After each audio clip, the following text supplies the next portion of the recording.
Good morning class. आज हम भारत के प्रमुख बायोस्फीयर रिजर्व या जैव आरक्षित क्षेत्र के बारे में अध्ययन करेंगे।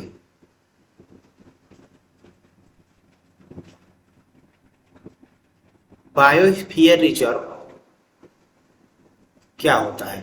बायोस्फीयर रिजर्व या जैव आरक्षित क्षेत्र वह क्षेत्र होता है जहां स्थानिक जीवों, पेड़ पौधों एवं वनस्पतियों को प्राकृतिक आवास प्रदान करते हुए मानवों के साथ सह अस्तित्व बनाए रखते हुए संरक्षित करने का प्रयास किया जाता है। जैव आरक्षित क्षेत्र में स्थानिक जीवों एवं वनस्पतियों को संरक्षित रखने के हेतु समुचित प्रयास किए जाते हैं। साथ ही स्थानीय निवासियों के विकास को ध्यान में रखते हुए भी यहाँ समुचित संतुलन बनाया जाता है। बायोस्फीयर रिजर्व अन्य संरक्षण क्षेत्रों से भिन्न होता है, जहां अन्य संरक्षण क्षेत्रों में मानवीय गतिविधियां पूर्ण रूप से निषिद्ध होती हैं, अर्थात अक्रिय होती हैं। वहीं बायोस्फीयर रिजर्व में संबंधित क्षेत्र से जुड़े स्थानीय निवासियों की भूमिका को स्वीकारते हुए उन्हें निर्धारित क्षेत्र में मानवीय गतिविधियां करने की छूट होती है। इस प्रकार बायोस्फीयर रिजर्व जीवों एवं मानवों के सह अस्तित्व को स्वीकार करते हुए संतुलन बनाने का प्रयास करता है। अर्थात बायोस्फीयर रिजर्व वह क्षेत्र होता है जहां पर पाए जाने वाले जीव जंतुओं एवं प्राणियों का मानव के साथ संतुलित सह अस्तित्व बनाने का कार्य किया जाता है और उनको संरक्षित रखने के लिए प्रयास भी किए जाते हैं। अन्य संरक्षण क्षेत्रों की तुलना में बायोस्फीयर रिजर्व में मानव की गतिविधि को कुछ हद तक छूट दी जाती है। बायोस्फीयर रिजर्व का इतिहास। आर्थिक विकास के क्रम में प्रकृति के विनाश एवं मानव एवं जीवों के मध्य होने वाले संघर्ष को न्यून करने के लिए संतुलित विकास की अवधारणा को जन्म मिला। विकास की आवश्यकता एवं प्राकृतिक संरक्षण तथा जीवों के प्राकृतिक आवास के बीच संतुलन बनाने के लिए बायोस्फीयर रिजर्व की विकास को दिशा मिली। इस विचार को मूर्त रूप देने के लिए यूनेस्को द्वारा वर्ष 1971 में man and biosphere reserve programme, जिसे मैप भी कहते हैं, MAB, शुरू किया गया। Man and biosphere reserve programme के तहत आर्थिक विकास एवं जैव संरक्षण दोनों की आवश्यकता को स्वीकारा गया एवं बायोस्फीयर रिजर्व क्षेत्र की शुरुआत हुई। इसके माध्यम से मानव एवं जीवों के सह अस्तित्व को स्वीकार किया गया एवं दोनों के मध्य संतुलन बनाने के लिए बायोस्फीयर रिजर्व क्षेत्र को शुरू किया गया।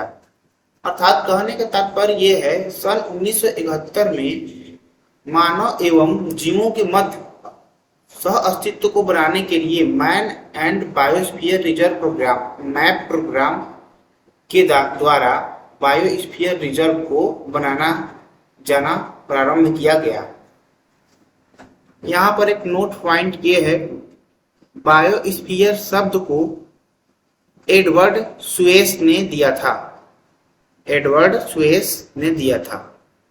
बायोस्फीयर रिजर्व की संरचना, स्ट्रक्चर ऑफ बायोस्फीयर रिजर्व, यह बहुत ज्यादा महत्वपूर्ण है। बायोस्फीयर रिजर्व अन्य संरक्षित क्षेत्रों से आकार में बड़ा होता है, जहां स्थानिक पारितंत्र को संरक्षित करने के प्रयास किए जाते हैं। बायोस्फीयर रिजर्व को संरक्षण के स्तरों पर मुख्यतः 3 भागों में विभाजित किया जाता है। कहने का तात्पर्य यह है, जैसे अन्य राष्ट्रीय उद्यान या फिर अन्य संरक्षित स्थान होते हैं, उनके अपेक्षा में बायोस्फीयर रिजर्व का जो संरचना होता है वो बड़ा होता है और इसे 3 स्तरों में, 3 लेयर में, 3 स्तर में, 3 भागों में विभाजित किया जाता है। ये स्तर कौन कौन से है? देखिए, कोर क्षेत्र, बफर क्षेत्र एवं संक्रमण क्षेत्र, जिसे कोर एरियाज, बफर जोन्स एवं ट्रांजिशन जोन्स कहते हैं। पहले कोर क्षेत्र क्या होता है? कोर क्षेत्र या केंद्रीय भाग बायोस्फीयर रिजर्व का सबसे भीतरी भाग होता है, जहां मुख्य स्थानिक जीवों एवं वनस्पतियों को संरक्षित करने के लिए पूर्ण रूप से सुरक्षित किया जाता है। कोर क्षेत्र में मानवीय गतिविधियां पूर्ण रूप से बाध्य अर्थात निष्क्रिय होती हैं, अक्रिय होती हैं। कोर क्षेत्र में जीव जंतु बिना किसी हस्तक्षेप के अपने प्राकृतिक वातावरण में निवास कर सकते हैं। दूसरा, बफर क्षेत्र। बफर क्षेत्र मुख्यतः कोर क्षेत्र के बाहरी भाग को कहा जाता है, जो कि कोर क्षेत्र के चारों ओर फैला होता है। बफर क्षेत्र में सीमित मात्रा में मानवीय गतिविधियों की अनुमति दी जाती है, जैसे कि सीमित पर्यटन, घास चारा, मछली पकड़ना, लकड़ी चुगना एवं चराई करना। परंतु यहाँ शिकार के भावना से कोई भी अनुमति नहीं मिलती है। यह क्षेत्र मानवीय गतिविधियों को संतुलित मात्रा में होने की अनुमति देता है एवं कोर क्षेत्र एवं संक्रमण क्षेत्र के मध्य बफर जोन के रूप में कार्य करता है। आगे, संक्रमण क्षेत्र, ट्रांजिशन जोन। संक्रमण क्षेत्र बायोस्फीयर रिजर्व का सबसे बाहरी भाग होता है, जहां बफर क्षेत्र की तुलना में अधिक मानवीय गतिविधियों की छूट होती है। संक्रमण क्षेत्र में मानवीय गतिविधियों के साथ मानव बस्तियों एवं कृषि कार्य की अनुमति भी होती है। इस क्षेत्र में मानव उद्यम एवं जैव संरक्षण में संतुलन बनाने हेतु समुचित प्रयास किए जाते हैं। यहाँ पर इस चित्र के माध्यम से समझने का प्रयास करते हैं। ये सबसे भीतर की तरफ कोर एरियाज है। उसके ऊपर बाहर की ओर ये बफर जोन है, जिसमें मानव गतिविधियां कुछ हद तक छूट दी जाती है। इसके बाहर की ओर ट्रांजिशन जोन है, जिसमें मानव गतिविधियों को बफर जोन की तुलना में अधिक छूट दी जाती है। इससे एक महत्वपूर्ण क्वेश्चन यह पूछता है, बायोस्फीयर रिजर्व की संरचना को एक क्रम में लिखिए। तो सबसे पहले कोर एरिया होगा, उसके बाद बफर जोन होगा, उसके बाद ट्रांजिशन जोन होगा। भारत के प्रमुख बायोस्फीयर रिजर्व। वर्तमान समय में संतुलित विकास एवं जैव संरक्षण की अवधारणा को ध्यान में रखते हुए भारत में कुल 18 क्षेत्रों को बायोस्फीयर रिजर्व या जैव आरक्षित क्षेत्र घोषित किया गया है। यहाँ आपको भारत के सभी 18 बायोस्फीयर रिजर्व के बारे में दिया गया है। पहला, नीलगिरी बायोस्फीयर रिजर्व। इसे सन 1986 ईस्वी में बनाया गया था। यह तमिलनाडु, केरल और कर्नाटक राज्य में है। राज्य में वायनाड, नागरहोल, बांदीपुर और मदुमलाई, नीलांबूर, साइलेंट वैली और सिरुवानी हिल्स का हिस्सा है। इसका कुल क्षेत्रफल 5520 स्क्वायर किलोमीटर है। दूसरा, नंदा देवी बायोस्फीयर रिजर्व। इसे सन 1988 ईस्वी में बनाया गया था। यह मुख्य रूप से उत्तराखंड राज्य में स्थित है और उत्तराखंड में चमोली, पिथौरागढ़ और अल्मोड़ा जिले इसके हिस्से हैं। इसका कुल क्षेत्रफल 5860 स्क्वायर किलोमीटर है। Third, Nokrek biosphere reserve. इसे सन 1988 ईस्वी में बनाया गया था। यह मेघालय राज्य में स्थित है। मेघालय राज्य में पूर्व, पश्चिम और दक्षिण गारो हिल्स जिलों का हिस्सा है। इसका क्षेत्रफल 820 स्क्वायर किलोमीटर है।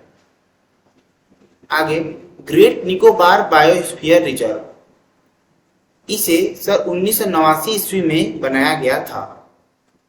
यह अंडमान निकोबार केंद्र शासित प्रदेश में स्थित है। यह अंडमान निकोबार के सबसे दक्षिणी क्षेत्र निकोबार में स्थित है। यह 8885 स्क्वायर किलोमीटर क्षेत्र में फैला हुआ है।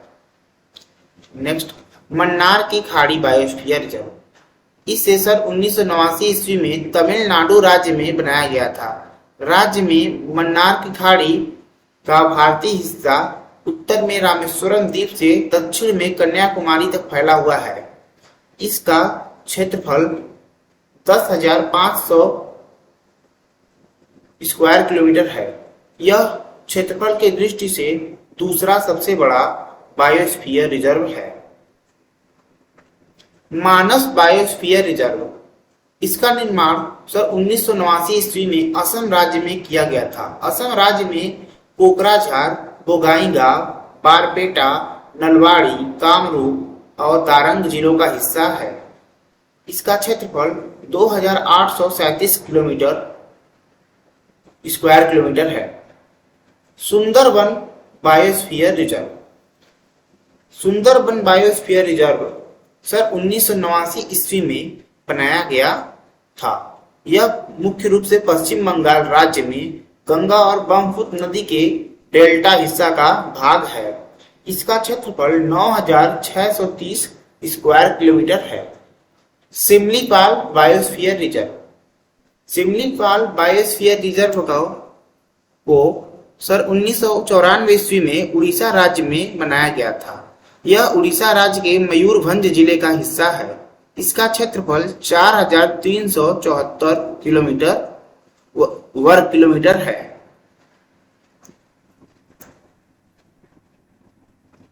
Dibru Saikhowa biosphere reserve. इसका निर्माण सन 1997 ईस्वी में असम राज्य में किया गया था। असम राज्य में डिब्रूगढ़ और तिनसुकिया जिलों का हिस्सा है। इसका क्षेत्रफल 765 वर्ग किलोमीटर है। Next, Dihang Dibang biosphere reserve. इसका निर्माण सन 1998 ईस्वी में अरुणाचल प्रदेश में ऊपरी सियांग, पश्चिमी सियांग और दिबांग घाटी जिलों का हिस्सा लेकर बनाया गया था। इसका क्षेत्रफल 5111 वर्ग किलोमीटर है। Pachmarhi biosphere reserve. इसका निर्माण सन 1999 ईस्वी में मध्य प्रदेश राज्य में किया गया था। यह मध्य प्रदेश राज्य के बैतूल, होशंगाबाद और छिंदवाड़ा जिलों का हिस्सा है। इसका क्षेत्रफल 4981 वर्ग किलोमीटर है। Kanchenjunga biosphere reserve.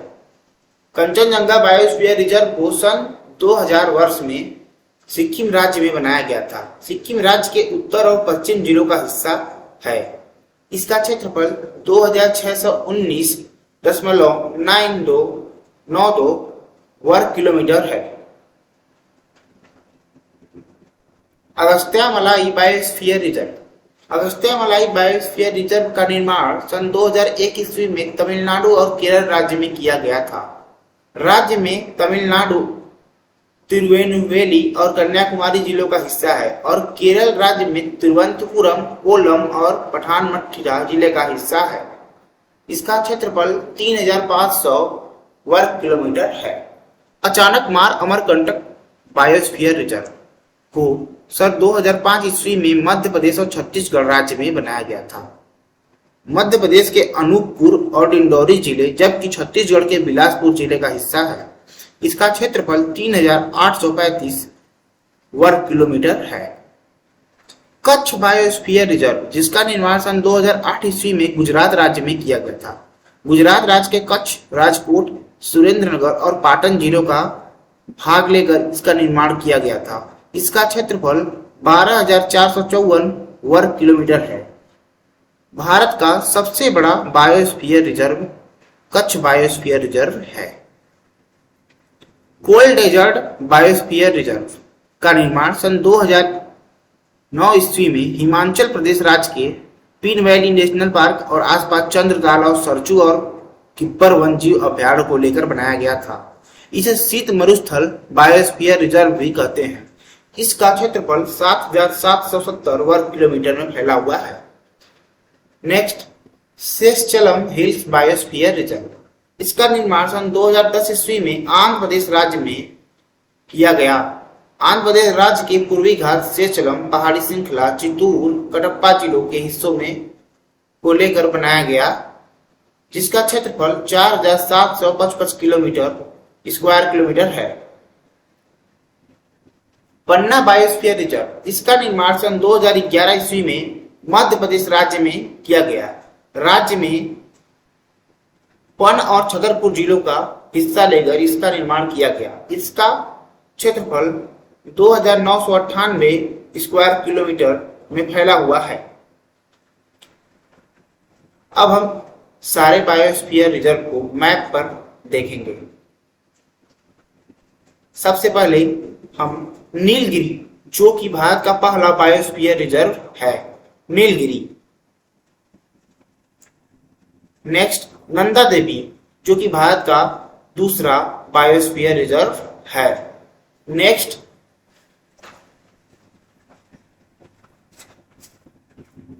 कंचनजंगा, जो कि सिक्किम राज्य में स्थित है। नेक्स्ट मानस वाइल्ड लाइफ सेंचुरी, जो कि असम राज्य में स्थित है। नेक्स्ट दिहांग दिबांग, जो कि अरुणाचल प्रदेश में स्थित है। नेक्स्ट दिब्रू साइखोवा, जो कि असम राज्य में स्थित है। नेक्स्ट सुंदरवन, जो गंगा ब्रह्मपुत्र डेल्टाई भाग में पश्चिम बंगाल में स्थित है। नेक्स्ट सिमलीपाल नेशनल पार्क, जो कि उड़ीसा राज्य में स्थित है। नेक्स्ट सेस्चलम हिल्स, जो कि आंध्र प्रदेश में स्थित है। Next gulf of Mannar, Mannar की खाड़ी बायोस्फीयर रिजर्व, जो कि तमिलनाडु में स्थित है। नेक्स्ट पंचमढ़ी, मध्य प्रदेश राज्य में स्थित है। एंड नेक्स्ट भारत का सबसे बड़ा बायोस्फीयर रिजर्व कच्छ का रण, great run of Kutch, Gujarat में स्थित है।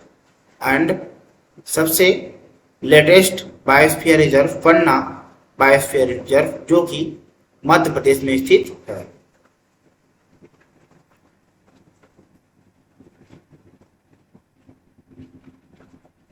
यहां पर एक ग्रेट निकोबार बायोस्फीयर रिजर्व है, जो अच्छे से दिखाई नहीं पड़ रहा है, परंतु ये यहीं पर है, अंडमान निकोबार के सबसे दक्षिणी छोर पर। हम बात करते हैं बायोस्फीयर रिजर्व संबंधित महत्वपूर्ण तथ्य क्या है। भारत का प्रथम biosphere reserve Nilgiri biosphere reserve है, जो पश्चिमी घाट में कर्नाटक, तमिलनाडु एवं केरल राज्य की सीमा पर फैला हुआ है। नीलगिरी बायोस्फीयर रिजर्व पश्चिमी घाट एवं पूर्वी घाट के मिलन बिंदु पर स्थित है, जिसे वर्ष 1986 में बायोस्फीयर रिजर्व घोषित किया गया है। नीलगिरी पहाड़ियों पर टोडा नामक भैंस पालक जनजाति निवास करती है। बहुत इंपॉर्टेंट है ये टोडा नामक जनजाति। दूसरा, भारत का सबसे बड़ा बायोस्फीयर रिजर्व कच्छ का रण बायोस्फीयर रिजर्व है, जिसे वर्ष 2008 में जैव आरक्षित क्षेत्र घोषित किया गया है। गुजरात राज्य में स्थित कच्छ का रण जंगली गधों के लिए प्रसिद्ध है। यह बहुत महत्वपूर्ण है। भारत में जंगली गधों का एकमात्र निवास गुजरात में स्थित कच्छ का रण जैव आरक्षित क्षेत्र को माना जाता है। नेक्स्ट, भारत का सबसे छोटा जैव आरक्षित क्षेत्र असम राज्य में स्थित डिब्रू सैखोवा बायोस्फीयर रिजर्व है। पूर्वी हिमालय में स्थित डिब्रू सैखोवा बायोस्फीयर रिजर्व को सन 1997 में जैव आरक्षित क्षेत्र घोषित किया गया है। Great Nicobar biosphere reserve Bharat के अंडमान और निकोबार द्वीप समूह केंद्र शासित प्रदेश में स्थित है, जिसे वर्ष 1989 में जैव आरक्षित क्षेत्र घोषित किया गया है। यह देश में केंद्र शासित प्रदेशों में स्थित एकमात्र जैव आरक्षित क्षेत्र है। मन्नार की खाड़ी बायोस्फीयर रिजर्व भारत के दक्षिण में स्थित तमिलनाडु राज्य में स्थित है, जो कि मन्नार की खाड़ी स्थित तट पर है। वर्ष 1989 में घोषित मन्नार की खाड़ी बायोस्फीयर रिजर्व तट पर स्थित रिजर्व है, जो कि जैव संरक्षण हेतु महत्वपूर्ण है। सुंदरबन बायोस्फीयर रिजर्व पश्चिम बंगाल में स्थित जैव आरक्षित क्षेत्र है, जो गंगा के डेल्टा पर स्थित है। इसे वर्ष 1989 में जैव आरक्षित क्षेत्र घोषित किया गया है। सुंदरबन में मैंग्रोव वन पाए जाते हैं, जो कि प्राकृतिक संरक्षण हेतु आवश्यक हैं। साथ ही यह जैव आरक्षित बंगाल टाइगर के लिए भी प्रसिद्ध है। सुंदरबन में दो महत्वपूर्ण तथ्य हैं। पहला, ये मैंग्रोव वन वाला बायोस्फीयर रिजर्व है और इसमें बंगाल टाइगर भी पाए जाते हैं। जैव आरक्षित क्षेत्र के लाभ, बेनिफिट्स ऑफ बायोस्फीयर रिजर्व। किसी संरक्षित क्षेत्र में जैव आरक्षित क्षेत्र घोषित करने पर संबंधित क्षेत्र को विभिन्न प्रकार के लाभ मिलते हैं। यहाँ आपको किसी संरक्षित क्षेत्र को जैव आरक्षित क्षेत्र घोषित किए जाने पर मिलने वाले लाभों का वर्णन किया गया है। पहला, जैव आरक्षित क्षेत्र में जीवों एवं वनस्पतियों को उनके प्राकृतिक आवास में संरक्षित रखा जाता है, जिससे कि संबंधित क्षेत्रों को जीवों एवं वनस्पतियों का बेहतर तरीके से संरक्षण हो पाता है। दूसरा, जैव आरक्षित क्षेत्र में मानव एवं जीवों के सह अस्तित्व को स्वीकार करते हुए संतुलित विकास पर जोर दिया जाता है। ऐसे में जैव आरक्षित क्षेत्र संतुलित विकास का परिचायक है। तीसरा, सतत विकास के लक्ष्यों को प्राप्त करने एवं विनाश रहित संतुलित विकास के लिए बायोस्फीयर रिजर्व महत्वपूर्ण भूमिका निभाते हैं। संतुलित विकास में जैव आरक्षित क्षेत्र की भूमिका महत्वपूर्ण है। चौथा, वन में रहने वाले समुदायों एवं आदिवासी जनजातियों के लिए निवास स्थान को सुरक्षित रखने एवं विकास के समुचित लाभ पहुंचाने के बायोस्फीयर रिजर्व अत्यंत महत्वपूर्ण क्षेत्र हैं। पांचवा, बायोस्फीयर रिजर्व मानव एवं प्रकृति के अस्तित्व को स्वीकार करते हैं एवं मानव के विकास एवं जीवों के संरक्षण हेतु संतुलित उपायों को लागू करता है। छठा, बायोस्फीयर रिजर्व के माध्यम से संबंधित क्षेत्र के पारिस्थितिक तंत्र को संतुलित एवं संरक्षित रखने में सहायता मिलती है। साथ ही स्थानिक जीवों एवं वनस्पतियों के संरक्षण में भी बायोस्फीयर रिजर्व की भूमिका आवश्यक है। सातवां, जैव आरक्षित क्षेत्र के माध्यम से संबंधित क्षेत्र के निवासियों की आर्थिक, सांस्कृतिक एवं सामाजिक आवश्यकताओं को ध्यान में रखते हुए विकास किया जाता है। ऐसे में संबंधित हितधारकों के हितों की पूर्ति के साथ प्रकृति का भी संरक्षण हो पाता है। Biosphere reserve in Situ conservation के अंतर्गत आता है।